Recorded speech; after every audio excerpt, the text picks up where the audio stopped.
Innovation and creativity give Europe its competitive edge, but internet piracy and copyright infringement continues to rise.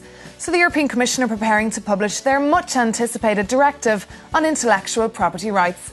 So joining me here today to discuss this topic in more detail is the Dutch MEP Marietje Schaake from the Alliance of the Liberals and Democrats group here in the European Parliament, and in fact the founder of the European Parliament's intergroup on new media. We also have the British MEP and member of the European Conservatives and Reformists, Emma McClarkin, and President of the Advocacy Group of the European Digital Economy, Digital Europe, Dr. Erkki Ormala. And finally, we have Victoriano Darius, the legal advisor at the European Grouping and Societies of Authors and Composers. So thank you very much for joining me here today to discuss this topic, and thank you very much for watching. So without further ado, let's talk about EU.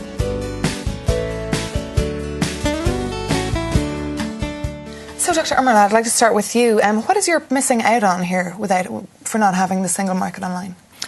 Well, we created single market for goods 10 years ago, and that was one of the best solutions to create competitiveness for Europe and to allowed us to develop our industries in Europe. But now we are moving on to the digital space. We are moving to the digital era. And now everything is moving to the internet. Everything is being digitalized. And this space is completely national. So therefore, we can't enjoy the benefits of the single market. We have done a thorough analysis about what the digital single market would be able to create. And we have come to the conclusion that making digital single market reality by 2015, we would be able to increase the European GDP by 4% on an annual, in terms of annual revenue. Ms. Schaake, what do you think? Do you think that music can be regulated just like any other on the internal market? Just like any other business?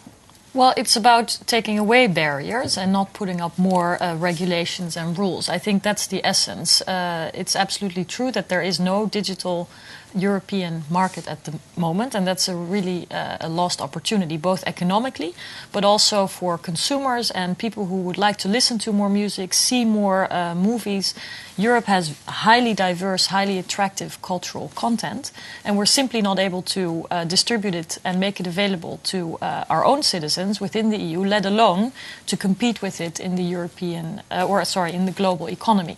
And what about you, Victoriano? You're representing the authors here, so you're working closely with MEPs and commissioners. When do you think this directive will be through, and what do you expect from it? Well, the directive, actually it's a directive on collective management. It's not a general directive on intellectual property rights. It's more specific.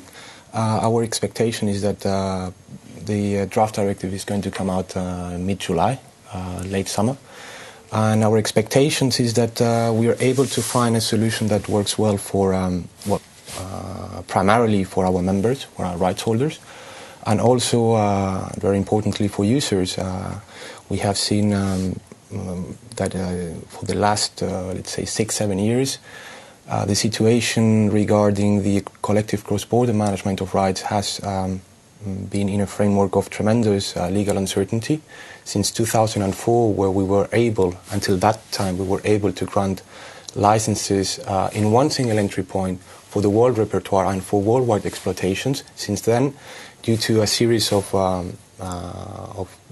Commission interventions, some of them even contradictory, we've seen that the legal framework has been tremendously uncertain, and we hope that with the new directive we will be able to find a solution that it's workable for rights holders and also for the different types of users, some of which have different interests. And what do you think, Ms. Clune? Do you agree? I think when it comes to collecting societies, what we need to make sure is that they are transparent and that they have good governance, because all artists and authors need to be supported, and the best way that we can deliver that is by having that transparent and good governance amongst the collecting societies. But you're absolutely right about the digital market online, and the single market and the completion of that is really about having the completed single market online as part of it. And so it's absolutely key in everything that happens online now. We need to be more aware of how that is affecting not only businesses and the opportunities it affords businesses, but also the creative and cultural industries as well. And what about the language issue? Has anyone an opinion on that? Do you think English will dominate this market? No, I don't think so. It's the cultural diversity is the asset in Europe, and we have rich content, we have rich cultural production in Europe, and all the different languages, they are just increasing this opportunity. So I don't see that as a problem at all. But how can we secure this cultural diversity? Well, it's actually being hampered right now because it's very difficult for, let's say, a viewer in Italy to watch a Swedish art house movie, for example, because the rights in the countries are different, and it means that there's no automatic access for everyone in Europe. So I think it's an opportunity for more diversity if the monopolies of these rights holders would be broken through, so that there would be a harmonization of the rights management on the European level, and that access to the diversity can actually be enabled and thereby preserved. Because if there's no audiences, then it's really a shame that some of these movies or music or other content are not even viewed at all. Well, I think that there are three basic pillars that we should address. The first one is indeed this licensing practice. There should be a European-wide opportunity of providing access to the content. But we don't want to build monopolies. There must be a variety of different license organizations so that there can be competition and all the artists have an access to an appropriate licensing organization. Secondly, the important thing is to improve the transparency and the efficiency of the current system, because nowadays it's the artists who are suffering, not gaining their right revenues. And thirdly, which is equally important, is the question about the copyright levies. Because currently we have a system which is completely outdated, it's obsolete, it's hampering the European consumers, it's hampering the European digital licensing industries, and it's hampering ultimately the artists themselves, because it creates an uncertainty among the consumers. They really don't know how to behave in the current system. And when we are moving into this online distribution, so we basically have to adapt, we have to change our existing system. We have to understand that the old models are not sustainable in these new conditions, and therefore we have to change the system. If we just think about the online distribution, if we think about the cloud computing, everything is changing. So therefore we have to adapt, we have to address all these different elements because they are the important building blocks of this new digital industry. Absolutely. And also in a global economy. I mean, let's not forget, while we're trying to solve these intra-European barriers and take them out of the way, create more choice, more options, more competition, more revenue for artists, but also more opportunities for small, medium-sized enterprises and large corporations to settle in Europe and to make a business here. We have to understand that every minute that we wait, other global players like the United States or other upcoming markets are taking parts of our market potential, and that's a real problem. I mean, you've spoken about the economic loss, the opportunity cost of not reforming, and I think that that's something very important to keep in mind as well. And what about the management of author societies? Does anyone have an opinion on that? Yes, I mean, one point was raised before, the issue of transparency and governance. I mean, we absolutely agree on that. We have worked on self-regulation at our umbrella. At our sister umbrella organizations, CISAC, we have professional rules for different kind of societies, musical societies, which are quite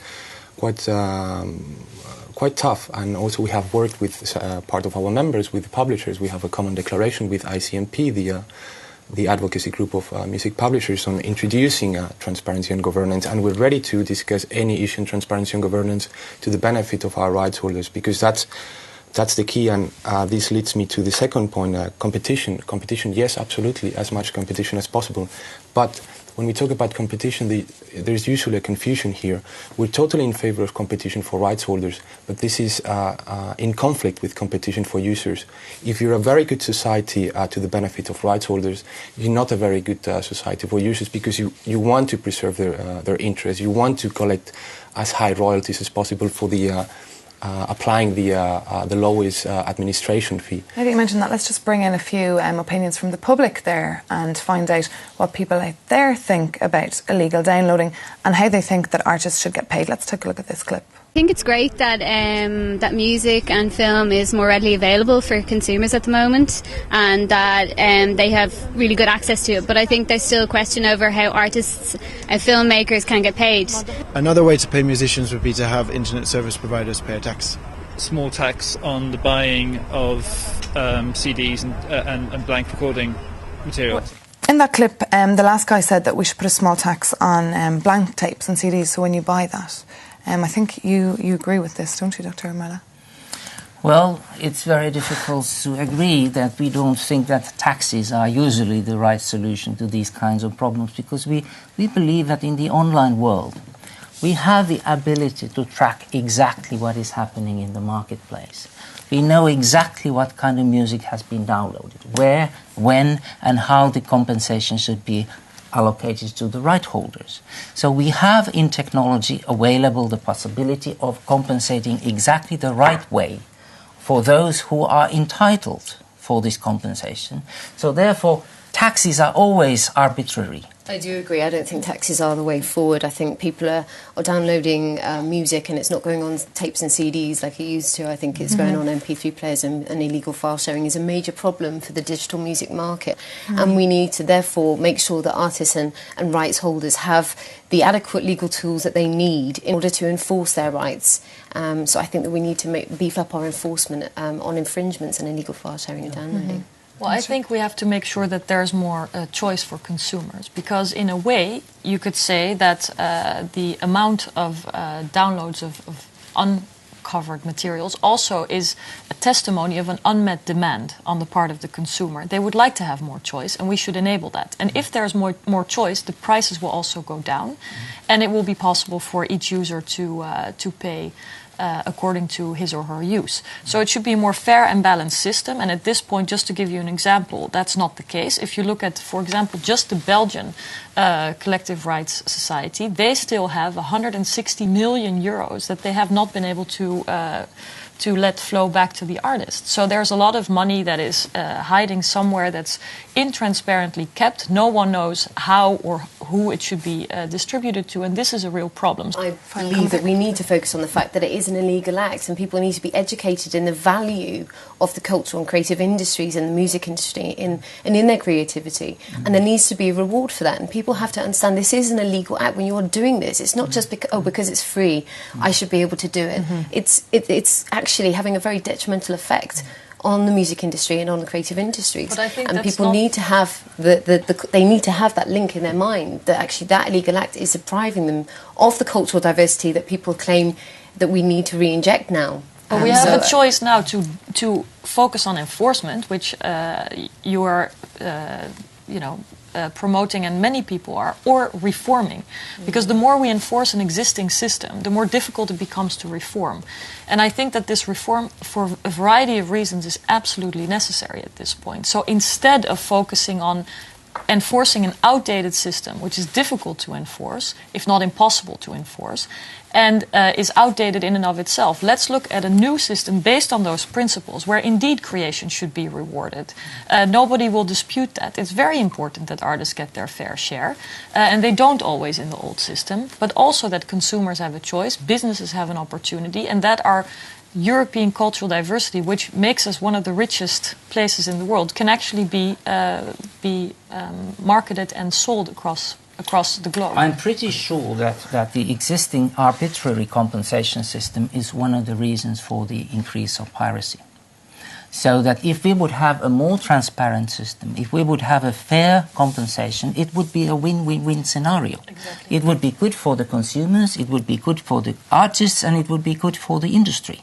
That everybody would win if we have a new system that will allow a fair compensation to the artist, would expand the opportunity for consumers to enjoy rich experiences, and that would allow the industry to build competitive sort of offerings in the European space, not just leaving the European as a distribution market for American or Chinese players who are currently taking over, so that the whole value of the digital space is moving out of Europe. OK, I'm afraid we'll have to leave it there. I'm really sorry, you were just about to get in. But thank you very much to my esteemed guests for joining me here today. Do continue this debate underneath this video on YouTube, or send us an email to video@euobserver.com. But for the moment, that's all from us here. Thank you.